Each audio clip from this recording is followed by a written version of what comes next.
Hello everyone. तो nuclear physics के second lecture में हम लोग डिस्कस करने वाले हैं न्यूक्लियर बाइंडिंग एनर्जी।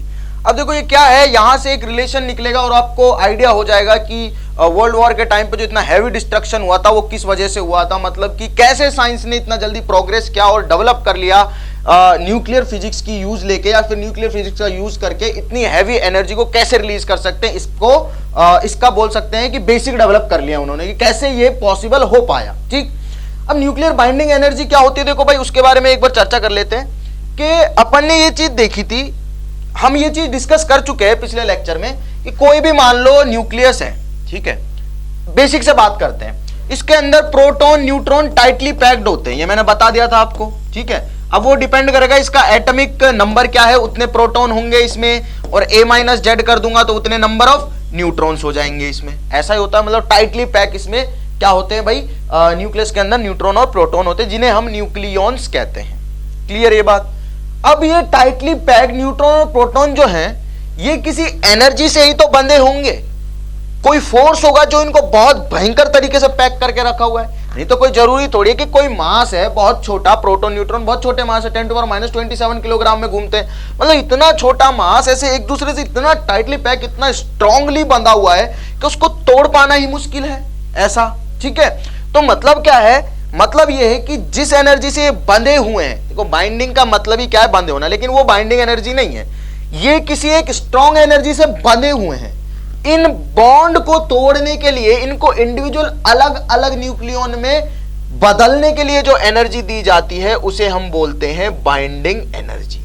अगर मैं ये जो टाइटली पैक स्ट्रक्चर है ये एक दूसरे से पोटेंशियल एनर्जी से जुड़े हुए हैं, मतलब इनकी पोटेंशियल एनर्जी है कॉन्फ़िगरेशन के कारण, तो एक दूसरे से स्ट्रांगली जुड़े हुए हैं, बहुत टाइटली पैक जुड़े हुए हैं। अगर ये बहुत टाइटली पैक जुड़े हुए हैं तो हम क्या करते हैं, इसकी कुछ एनर्जी होगी जो कि नेगेटिव होती है। नेगेटिव पोटेंशियल एनर्जी का मतलब क्या है, स्टेबल। मिनिमम पोटेंशियल एनर्जी का मतलब क्या होता है, स्टेबिलिटी। ये तो हम भाई वहां भी पढ़ चुके हैं जब हम वर्क पावर एनर्जी पढ़ रहे थे कि मिनिमम पोटेंशियल एनर्जी होती है, इसका मतलब वो स्टेबिलिटी पे है, मतलब ये सारे एक अच्छी स्टेबिलिटी ऑब्टेन कर चुके हैं क्योंकि नेगेटिव इनकी पोटेंशियल एनर्जी, सिस्टम की पोटेंशियल एनर्जी नेगेटिव है, जो भी ये न्यूक्लियस वाला सिस्टम है। तो मतलब हमें मान लो इसकी एनर्जी है -E, तो अगर मैं -E एनर्जी के कारण ये सारा सिस्टम ऐसे बना है, मतलब ये टाइटली पैक हुआ है इस एनर्जी से, ये एनर्जी होल्ड कर रहा है। अगर मैं इतनी ही एनर्जी और दे दूं तो ये क्या बिल्कुल एकदम अलग अलग हो जाएगा, इंडिविजुअल्स में बदल जाएगा।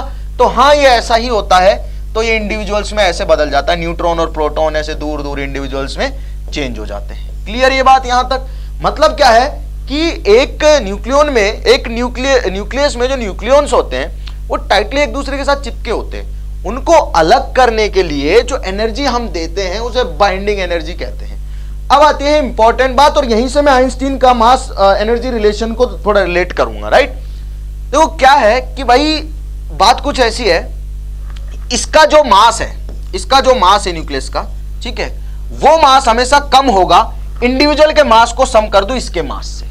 मतलब अगर मैं इन्हीं एटम्स को जो अपने पास, सॉरी इन्हीं न्यूक्लियॉन्स को, जो छोटे छोटे न्यूक्लियॉन्स हैं, इनको मैं बांध दूं एक न्यूक्लियस के अंदर, तो इनका जो टोटल मास होता है, ये ऑब्जर्वेशन करी गई है, ये ऑब्जर्व डेटा है, वो आपको बुक में मिल जाएगा। हाइड्रोजन का इतना पाया गया, हीलियम का इतना पाया गया, उसका कोई रेलेवेंस नहीं है, मतलब नहीं है। कॉन्सेप्ट ये है कि इसका मास जो है ना टोटल, यानी कि सबको अगर जोड़ दूं और टोटल मास जो बनेगा वो हमेशा इनके इंडिविजुअल मास के सम से कम होगा। कहने का मतलब क्या है कि भाई देखो अब यहां पे कहानी थोड़ी सी इंटरेस्टिंग हो जाती है कि सारे पार्टिकल वही हैं, ये सारे पार्टिकल वही हैं, बस इनको जोड़ा तो इनका मास कम हो गया और तोड़ा तो इनका मास बढ़ गया। मतलब इन सब का मास अगर मैं जोड़ दूं, इन सब का मास जोड़ दूं, ये 1 2 3 4 करके m1 plus m2 plus m3 and so on, है ना, जितना भी होगा mn तक, मतलब ये वाला मास है ना, सबका मैं जोड़ दूं, मतलब अलग अलग करके जोड़ूं, इसका मास प्लस इसका मास प्लस इसका मास प्लस इसका मास प्लस इसका मास प्लस इसका मास प्लस इसका मास प्लस इसका मास, तो इन सब का मास का जो सम आएगा वो हमेशा ज्यादा आएगा जब इनको मैंने मिला के एक न्यूक्लियस में रखा हुआ है। मतलब कि कोई अगर मान के चलो कोई अपने पास में ऐसे करके चलते हैं कि भाई कोई एटम आया x, ठीक है, कौन सा एटम है, x है, ठीक, ऐसे मान के चलते हैं कोई एटम है x, उसका मास है mx, कितना है mx, ठीक है, ये एटम कुछ भी हो सकता है, कार्बन हो सकता है, हीलियम हो सकता है, हाइड्रोजन हो सकता है, कुछ भी हो सकता है। इसका मास है mx। यहां पे क्या हुआ, ये प्रोटॉन और न्यूट्रॉन में अलग अलग बदल गया। तो प्रोटॉन न्यूट्रॉन में बदल गया तो इनका मास कैसे लिखा जाएगा, तो वो भी देखते हैं भाई कैसे लिखा जाएगा। इनका सबका मास लिखा जाएगा कि number of proton into mass of one proton. ये तो हो गया सारे प्रोटॉन्स का मास। एक्चुअल में क्या है कि भाई ये कोई ऐसा मान चलो एटम है x, जिसका एटम नंबर है z और एटम मास है, एटॉमिक मास है a, यानी कि न्यूट्रॉन प्लस प्रोटॉन की संख्या है a के बराबर। तो उसका मास जो है वो आ गया अपने पास में x के बराबर। ठीक है, मान लो इसका मास है x, mx लिख दिया, mx। ठीक, mx लिख दिया। अब इसमें मान के चल रहे हैं भाई z नंबर ऑफ क्या है, प्रोटॉन है। बिल्कुल सही बात, z नंबर ऑफ प्रोटॉन है तो एक प्रोटॉन का मास होता है m इंटू पी। तो सारे नंबर ऑफ प्रोटॉन का मास कितना हो गया, z प्रोटॉन है तो z इंटू mp हो गया। बहुत सही। प्लस नंबर ऑफ न्यूट्रॉन्स कितने होते हैं, a माइनस जेड। ठीक है, इतने होते हैं। देखो अगर मैं ऐसे लिख रहा हूं x, अगर मैं ऐसे लिख रहा हूं C612, इसका मतलब क्या है, इसका मतलब ये है कि इसमें 6 तो कितने हैं, ये तो है प्रोटॉन, और इसमें 12 माइनस 6 ही है न्यूट्रॉन। इसमें से घटाता हूं तो न्यूट्रॉन पता चल जाते हैं। ये क्लियर चीज है, मतलब बेसिक बातें हैं, केमिस्ट्री से रिलेटेड है, अपन तो ऐसे ही बता रहे हैं, डिस्कस कर रहे हैं कि आपको कंफ्यूजन ना हो। सबका मास मैंने प्रोटॉन्स का जोड़ लिया, इसमें कुछ प्रोटॉन है कुछ न्यूट्रॉन है, सारे मिलकर यहां रखे हुए थे। इनका मास था टोटल mx, यहां पे आ गया अलग अलग, तो इनका मास हो गया, प्रोटॉन्स का हो गया number of proton into mass of one proton, और न्यूट्रॉन का हो जाएगा number of neutron into mass of one neutron. ठीक है, mass of one neutron mn। ठीक है, ये हो गया भाई। अब ये वाली जो वैल्यू है ये हमेशा इससे ज्यादा रहेगी। ये कॉन्सेप्ट फैक्ट है, this is the fact, based on fact हम ये बात कर पा रहे हैं। ये एक्सपेरिमेंटल रिजल्ट्स में देखा गया कि ऐसा जो होता है सिस्टम, तो उसका मास जो है हमेशा कम होता है ऐसे सिस्टम से। हालांकि मास इनका सेम ही है, ये सारे प्रोटॉन और न्यूट्रॉन को मिला के ही ये सिस्टम बना है, तो प्रैक्टिकली मास तो बराबर होना चाहिए था भाई। मान लो ये 2-2 किलो के अलग अलग बहुत सारे पार्टिकल हैं, 10 पार्टिकल है तो मिला दूंगा तो 20 किलो का एक पार्टिकल बनेगा, लेकिन ऐसा नहीं हो रहा है। मिलाने पे पार्टिकल 19 किलो के बन रहे हैं, ऐसा हो रहा है। 1 किलो का लॉस हो रहा है मास का, और वो लॉस इन मास जो होता है उसे हम मास डिफेक्ट कहते हैं, और वो रिलीज होता है इन फॉर्म ऑफ एनर्जी, जिसे हम फाइंड करते हैं आइंस्टीन की मास एनर्जी इक्विवेलेंट इक्वेशन से। ठीक, ये बात समझ में आई भाई। क्या है, अपने को रियलाइज हुई बातें कि फैक्ट पे और एक्सपेरिमेंटल ऑब्जर्वेशंस पे बात कर रहे हैं हम कि जो सिस्टम है उसका मास है, और अगर तोड़ दूं उस सिस्टम को कुछ एनर्जी देके, तो यहां पे जो मास बन रहा है वो मास हमेशा ज्यादा होगा इससे। अब ये मास का डिफेक्ट आया कहां से, ये मास का डिफेक्ट आया क्या इस एनर्जी की वजह से। अगर मैं कभी ये एनर्जी ही नहीं देता, ये बाइंडिंग एनर्जी नहीं देता, तो ये सिस्टम कभी वहां नहीं जाता, और ये सिस्टम अगर कभी वहां नहीं जाता तो क्या मैं बोल सकता हूं अगेन एक और फैक्ट पे बेस बात कि भाई अगर ये बाइंडिंग एनर्जी नहीं आती सीन में तो ये सिस्टम कभी वहां नहीं जाता, और ये वैल्यू कभी भी इससे बड़ी नहीं होती, और हेंस कोई भी मास का डिफेक्ट नहीं आता। तो मास डिफेक्ट कितना है, ये वैल्यू ज्यादा है हमेशा, तो लिखूंगा ZMP plus A minus Z into MN minus MX। ठीक है, ये आता है मास का डिफेक्ट। इतना क्या आता है अपने पास में मास का डिफेक्ट कि भाई सारे न्यूक्लियॉन्स का इंडिविजुअल, लिखते हुए नोट करते हुए चलेंगे, बिल्कुल बेसिक से पढ़ेंगे और टॉप लेवल तक न्यूक्लियर फिजिक्स को पढ़ेंगे। ठीक, बिल्कुल बेसिक से बात करूं तो सारे इंडिविजुअल न्यूक्लियॉन्स का अगर मैं मास जोड़ दूं एक एक करके इंडिविजुअल का, भाई इसका इसका इसका इसका सबका अलग अलग जोड़ूं और सबकी न्यूक्लियस स्ट्रक्चर बना के मास में जोड़ूं, तो हमेशा ये वाला मास इसके मास से ज्यादा होगा। ये प्रैक्टिकल ऑब्जर्वेशन है, बुक में आपको डेटा मिल जाएगा। पहली बात तो ये। अब ये मास क्यों डिफेक्ट हुआ, हमने जब बात करी, जनरली हम देखते हैं, आप क्या करते हो, आप दुकान पे जाते हो, आप सामान लेते हो, ठीक है, आपने मान लो सामान लेना 5 किलो, तो वो क्या करता है 1-1 किलो के 5, मान लो उसके पास में 5 किलो का कोई, मतलब कन्वेंशनल तरीके से बात कर रहे हैं, अपन गांव से बिलोंग करते हैं तो अपन गांव वाली बात करते हैं कि भाई 1-1 किलो के उसके पास में बट्टे हैं, बट्टे बोलते थे ना, वो हैवी ऐसा आयरन के बने होते थे, कास्ट आयरन जैसे ना, तो उसके पास में 1-1 किलो के 5 बट्टे हैं, तो 5 बट्टे रख रहा है इंडिविजुअल, तो इधर वहां पे सामान डालता है वो, ठीक है, तो मतलब हम बोल रहे हैं तो 5 किलो सामान डाल दिया, हो सकता है वो 5 किलो का एक बट्टा रख दे। अब जो 1-1 किलो के 5 बट्टे रखे उनका वेट तो है 5 किलो, और 5 किलो का एक रख रहा है, उसका वेट आ रहा है मान लो 4.5 किलो। ऐसा कैसे पॉसिबल हो गया? ऐसा पॉसिबल हुआ है, ऐसा डेली लाइफ में पॉसिबल नहीं होता है, लेकिन न्यूक्लियर रिएक्शंस में पॉसिबल होता है, और वो हो पाया सिर्फ और सिर्फ इस बाइंडिंग एनर्जी की वजह से। क्यों हो पाया? सारे एटम न्यूक्लियस को जोड़ने पे एक्चुअल में जो मास का डिफेक्ट आया वो आया इसकी वजह से। तो binding energy of the system है, इसे ही हम लिख सकते हैं डेल्टा ई करके, और इसे लिखा जाता है डेल्टा एम सी स्क्वायर। ठीक है, क्या है भाई? ये बहुत ही रेवोल्यूशनरी, बहुत ही क्रांतिकारी इक्वेशन, जिसने बहुत सारी चीजों को बदल दिया। पहले लोगों को पता ही नहीं था कि भाई ये सबका इंडिविजुअल मास है, मतलब मास में भी डिफेक्ट आता है, ये लोगों को जानकारी नहीं थी। और उन्होंने, आइंस्टीन जो बहुत ही मतलब सुपीरियर साइंटिस्ट थे, उन्होंने ये चीज बताई कि भाई जो बाइंडिंग एनर्जी तुम दे रहे हो ना, ये एनर्जी इसको दी है, तब ये टूटा है।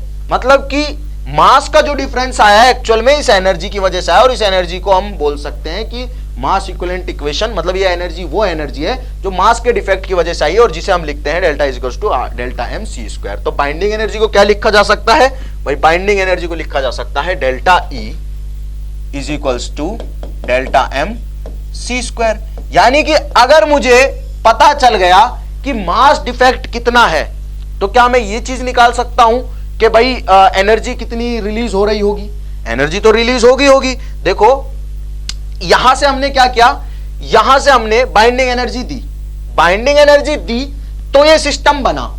अगर इस सिस्टम से मुझे यहां पे जाना है, मतलब इसको कंप्रेस कर रहा हूं मैं, तो एनर्जी रिलीज होगी, क्योंकि मास का डिफेक्ट आ रहा है। इसको अगर मैं कंप्रेस कर रहा हूं, उसको तो एनर्जी देनी पड़ी, इससे एनर्जी रिलीज होगी क्योंकि इसका मास ऑलरेडी कम है। इसके मास से मुझे कम मास वाला सिस्टम बनाना है, तो डेल्टा एम मास क्या हो जाएगा? कहीं खो जाएगा, और कहां खो जाएगा? वो in form of binding energy खो जाएगा। मतलब वो एनर्जी जो होगी डेल्टा एम, इसको मैं अगर क्लोजली पैक कर रहा हूं, इसी सिस्टम को क्लोजली पैक कर रहा हूं, तो एनर्जी रिलीज होती है इस डिफेक्ट मास की फॉर्म में, इसे हम एनर्जी बोलते हैं। और ये डिफेक्ट मास जो होता है वो एनर्जी की फॉर्म में निकलता है, बहुत ही हैवी एनर्जी होती है, और उसे लिखा जाता है delta E is equal to delta M C square. Clear है?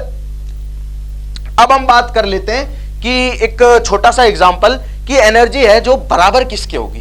तो एटॉमिक मास यूनिट जो होती है वो होती है 1 AMU, बराबर होती है 1.656 समथिंग इतना ही होता है into 10 to power minus 27 kilogram की। ठीक है, इसके बराबर होती है ऑलमोस्ट। ठीक है, 1 AMU मास जो होता है ना, वो इसके बराबर होता है इतने किलोग्राम के।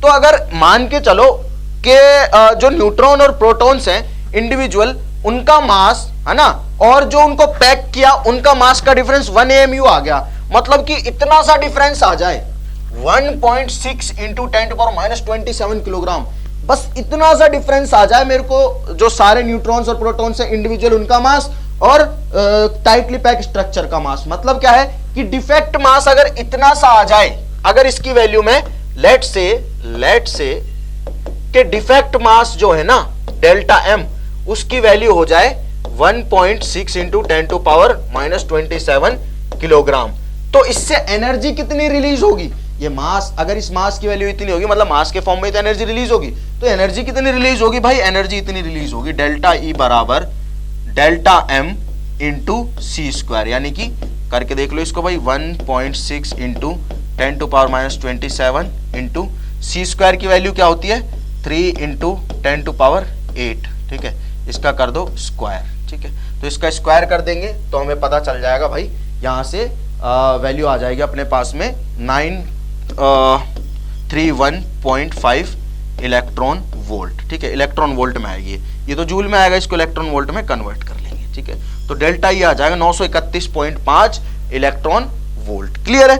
अब ये जो इक्वेशन लिखी है, इससे आप क्लियरली देख सकते हैं, इससे आप क्लियरली आइडिया लगा सकते हैं कितना हैवी, कितना ज्यादा हैवी अमाउंट ऑफ एनर्जी निकल रहा है। सॉरी, मेगा इलेक्ट्रॉन वोल्ट आएगा, not electron volt, this is mega electron MEV। ठीक है, मतलब ये है कि अगर इतना सा डिफरेंस आ गया, टोटल जो इंडिविजुअल मास था, अलग अलग सबका जो मास का सम था, और उससे मैंने अगर टाइटली स्ट्रक्चर बनाया, तो मास का जो लॉस हुआ, मतलब छोटा सा लॉस हुआ, और वो लॉस अगर 10 टू पावर माइनस 27 किलोग्राम की फॉर्म में भी हो गया, तो उससे इतनी हैवी एनर्जी निकल सकती है 931.5 मेगा इलेक्ट्रॉन वोल्ट। मतलब क्या है कि 1 AMU डिफेक्ट मास इतना डिफेक्ट मास, यानी डेल्टा एम की वैल्यू अगर इतनी हो जाए ना, defect mass can create this much amount of energy. 931.5 mega electron volt heavy energy. इतनी एनर्जी तो इतने छोटे से मास ने क्रिएट कर दी। अब सोचो अगर ये डिफेक्ट मास की वैल्यू बहुत ज्यादा हो जाए, बहुत ज्यादा हो जाए, मतलब कि अभी तो -27 किलोग्राम में चल रही है, अगर ये एनर्जी 1 किलोग्राम हो गई ना, मतलब 27 से -27 से डिवाइड कर दो इसको, या फिर ऐसे बोलो 27 10⁻27 से मल्टीप्लाई कर दो, तो 10⁻27 टाइम्स बढ़ जाएगा अपना जो एनर्जी का लेवल है। मतलब इतनी हैवी रिएक्शन हो जाएगी, इतनी हैवी एनर्जी निकलेगी उस रिएक्शन से, जिसे कंट्रोल कर पाना मुश्किल है। और यही फंडा है, यही बेसिक है किसका, जो न्यूक्लियर वेपन्स बनाए जाते हैं, न्यूक्लियर बॉम्ब्स बनाए जाते हैं। एक छोटी सी रिएक्शन इतना ज्यादा हैवी अमाउंट ऑफ एनर्जी निकाल सकती है, इतना मास डिस्ट्रक्शन कर सकती है, किसी को आइडिया नहीं था, आइंस्टीन को लग गया, तो उन्होंने इस चीज की बोल सकते हैं कि इन्वेंशन कर दी, और उन्होंने ये रिलेशन दिया। वहां से उन्होंने आगे भी बातें डिस्कस करी कि भाई देखो ये छोटी सी चेन रिएक्शन है ना, ये क्या तुम बंदूक तोप से खेल रहे हो, छोटी सी चेन रिएक्शन करवा दो, खेल खत्म है। मतलब इतना हैवी अमाउंट ऑफ एनर्जी निकलेगा कि भाई बस मजा ही आ जाएगा। तो वो उनकी बोल सकते हैं कि मैं मतलब क्रिटिसाइज नहीं करूंगा, अच्छी डिस्कवरी है वो उनकी, उन्होंने बहुत अच्छे एक्सपेरिमेंट्स किए। ये वन ऑफ द बेस्ट उनका, मतलब कि जिसने पूरे वर्ल्ड में चेंज ला दिया। क्योंकि वर्ल्ड में चेंज कैसे आया, हिस्ट्री से आप लोग थोड़ा रिलेट करके देखेंगे तो यूएस ने जब जापान पे अटैक किया था, नागासाकी हिरोशिमा पे, तो सेम टाइप ऑफ एनर्जी ही उन्होंने यूज की थी, समझे। तो मतलब हिस्ट्री में भी इसका रेलेवेंस है, हिस्ट्री में भी ये चीज मिलती है, और हमें आइडिया भी हो गया है, फिजिकल सिग्निफिकेंस देख लिया हमने कि 1 AMU मास जो है इतनी सारी एनर्जी निकाल सकता है चेन रिएक्शन में, न्यूक्लियर रिएक्शन में, ठीक है। अब देखो एग्जांपल करके देखते हैं, तो उससे हमें आइडिया होगा कि एक्चुअल में क्या वैल्यूज हम ऑब्टेन कर सकते हैं किसी एक पर्टिकुलर एग्जांपल के लिए। ये हीलियम एटम है 2He4, इसका मास दे रखा है इतना U मतलब AMU में दे रखा है, ठीक है, एटॉमिक मास यूनिट। और इसमें अगर मैंने एनर्जी दी है, बाइंडिंग एनर्जी, तो ये टूट जाता है 2 हाइड्रोजन में और 2 न्यूट्रॉन में, ऐसा है। अब ये सारी चीजें चेन रिएक्शन हम आगे पढ़ेंगे, इसलिए मैंने पहले लिख के बता दिया कि ये किस तरह से टूटता है, मैंने बताया नहीं, बस ये चीजें आपको गिवन है कि भाई ये एक हाइड्रोजन में न्यूक्लियर इलेक्ट्रिकली क्या है, न्यूट्रल है, 2 प्रोटॉन है, 2 इलेक्ट्रॉन है इसके पास, नंबर ऑफ प्रोटॉन 2 है, मास इसका 4 है, ठीक है, एटॉमिक मास 4.0026 U है, ठीक है। और ये 2 हाइड्रोजन में और 2 न्यूट्रॉन में टूट रहा है। न्यूट्रॉन का मास एटॉमिक नंबर 0 होता है, मास 1 होता है, इसका भी जो न्यूट्रॉन का एटॉमिक नंबर है वो 0 होता है, मास 1 होता है, ठीक है। तो भाई ये आ गया अपने पास में डेटा, और इन चारों का जो कलेक्टिव मास है, मतलब प्रोटॉन का, न्यूट्रॉन का, फिर हाइड्रोजन के प्रोटॉन का, फिर हाइड्रोजन के न्यूट्रॉन का जो मास है वो आ रहा है 4.0003330 U। मतलब क्या है कि इंडिविजुअल का मास जो है वो ज्यादा है थोड़ा सा, किससे, इससे, जो टाइटली पैक स्ट्रक्चर है अपनी हीलियम की, उससे ज्यादा है इंडिविजुअल प्रोटॉन और न्यूट्रॉन का मास।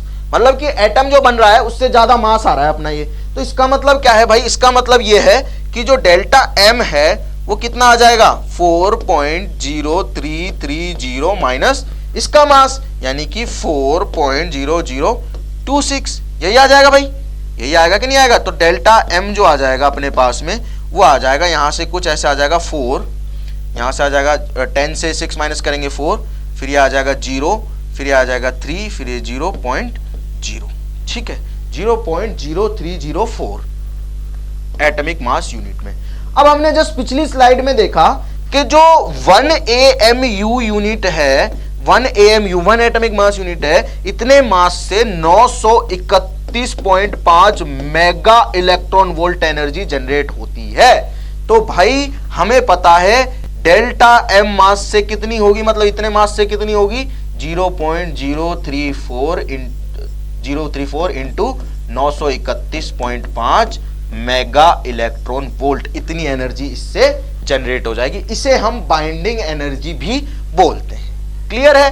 तो बेसिक्स बिल्कुल क्लियर होने चाहिए, बेसिक्स पे हमने बात कर ली है। अब धीरे धीरे चैप्टर को आगे बढ़ाते हैं और इंपॉर्टेंट पार्ट की तरफ बढ़ते हैं, जहां से हमें हाफ लाइफ वगैरह डिस्कस करना है और न्यूक्लियर चेन रिएक्शंस डिस्कस करनी है, कैसे आगे बढ़ा जाता है, न्यूक्लियर चेन रिएक्शंस को पढ़ाया जाता है और पढ़ सकते हैं और समझ सकते हैं। उसके अलावा न्यूक्लियर फिशन और फ्यूजन क्या होता है, तो इन सारी चीजों के बारे में डिस्कस करेंगे।